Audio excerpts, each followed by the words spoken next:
नमस्कार दोस्तों, मैं doctor Gyanendra Kumar Gautam, director life saver ICU intensivist critical care physician, Sharda Nagar, Kanpur. आज हम लोग बात करेंगे वेंटिलेटर के बारे में। जैसा कि मैं आईसीयू एक्सपर्ट हूँ और मेरे ये वीडियोस ज़्यादातर आईसीयू से रिलेटेड होंगे या फिर किसी न किसी गंभीर बीमारी से रिलेटेड होंगे, तो आज हम लोग बात करेंगे वेंटिलेटर की।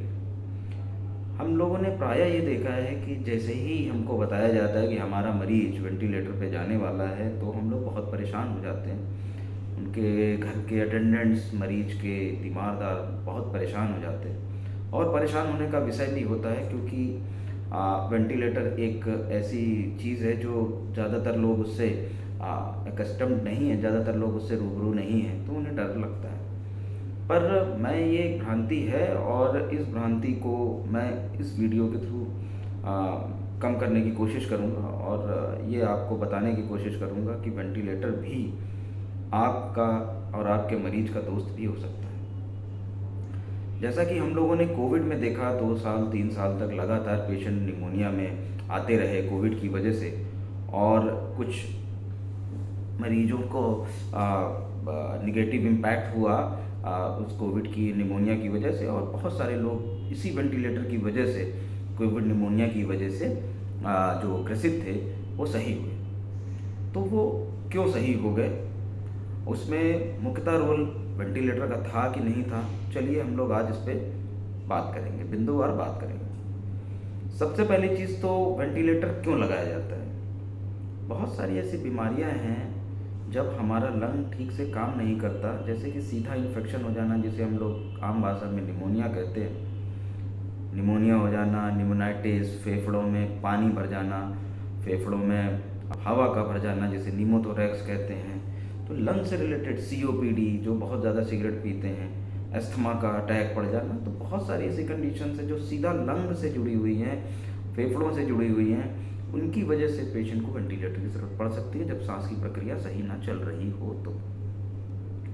दूसरा एक कारण है कि मरीज का होश का कम हो जाना, जैसे कि कई सारी ऐसी परेशानियां हैं, जैसे कि ट्रॉमा में पेशेंट का सीधा सर में चोट लग जाना, स्ट्रोक हो जाना, पक्षाघात लकवा भी जिसे कहते हैं। ऐसी कंडीशन में पेशेंट बेहोश हो सकता है और सांस लेने की प्रक्रिया सही नहीं होती है, तो हमको एक आर्टिफिशियल मोड से पेशेंट को वेंटिलेशन देना पड़ता है, सांस की प्रक्रिया मेंटेन रखनी पड़ती है, उसमें भी वेंटिलेटर हमारे पेशेंट की मदद करता है। तीसरी चीज़, ऐसी कुछ बीमारियां हैं जिसमें कि जो आप क्या कहेंगे, एस्पिरेशन निमोनाइटिस के चांसेस होते हैं, जिसमें कि जो आपके सांस की नली है उसमें खाना जाने की संभावनाएं बढ़ जाती हैं, जिसकी वजह से निमोनाइटिस हो सकती है, जिसे एस्पिरेशन निमोनाइटिस कहते हैं।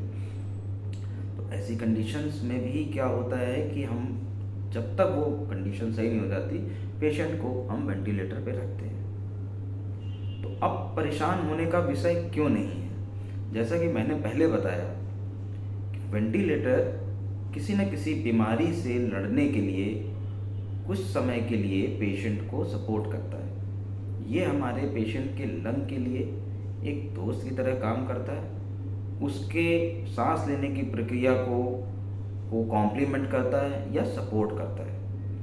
तो ये वेंटिलेटर कब तक रखा जाता है, पेशेंट को कब तक ये सपोर्ट दिया जाता है। सबसे पहली बात तो हमको ये समझ लेना चाहिए कि जिस भी कंडीशन की वजह से पेशेंट वेंटिलेटर पे गया है, तब तक वो कंडीशन पेशेंट की सही नहीं हो जाती। जैसे निमोनिया ठीक नहीं हो जाता, सर की चोट सही नहीं हो जाती, या उसको होश पूरा नहीं आ जाता, या रेस्पिरेटरी मसल्स जो उसकी वीक थी वो सही नहीं हो जाती, तब तक वो पेशेंट हमारा वेंटिलेटर पे रह सकता है। उसमें जो आईसीयू के डॉक्टर हैं या आईसीयू के स्टाफ हैं, बहुत सारी ऐसी रोकथाम वाली प्रक्रियाएं हैं जो करते हैं जिससे कि पेशेंट को वेंटिलेटर से हार्म ना हो।